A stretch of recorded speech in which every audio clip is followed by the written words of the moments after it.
지금 한국 부자들이 일본 부동산에 진심이라고 합니다. 도쿄 집값은 1년에 60%씩 뛰고 중국, 홍콩 자본도 몰려들고 있죠. 그런데 일본 부동산 하면 버블 붕괴와 잃어버린 30년 아닐까요? 오늘 영상에서 그 이유와 숨은 절세 전략까지 모두 알려드리겠습니다. 일단 지금 한국 고액 자산가들이 일본 부동산을 적극 매수 중입니다. 2024년 일본 부동산 매수 건수와 금액 모두 전년 대비 급증했죠. 저금리 대출 엔저 상황, 여기에 일본은행 LTV 50%까지 대출해주니 매력적일 수밖에 없습니다.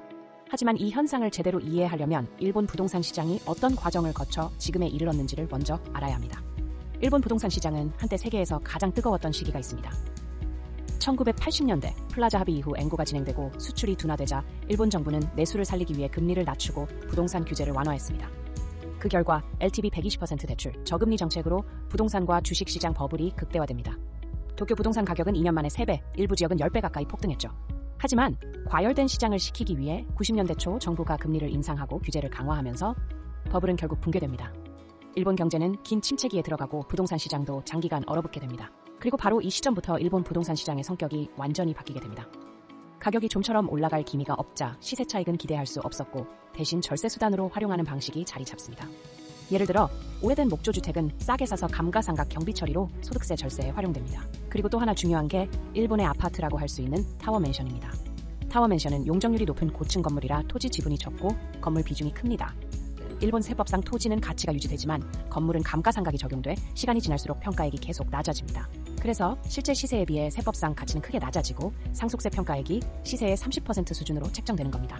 부동산 시장은 이런 절세 목적으로 명맥을 이어가게 된 거죠. 그런데 최근 다시 일본 부동산 시장에 외국인 투자 자금이 몰리고 있습니다.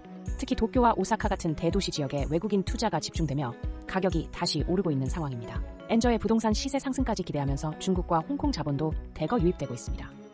그렇다면 일본 부동산 정말 매력적이기만 할까요? 사실 그렇게 간단하지 않습니다. 취득세, 보유세, 등록세, 양도소득세 등 다양한 세금과 비용 부담이 적지 않습니다. 특히 일본 중개수수료는 매매가의 3%에 6만엔, 여기에 소비세까지 더해져 한국보다 훨씬 높습니다.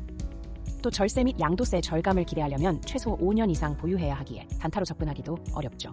엔고와 부동산 가격 상승을 노린 일본 투자는 나쁘지는 않아 보입니다.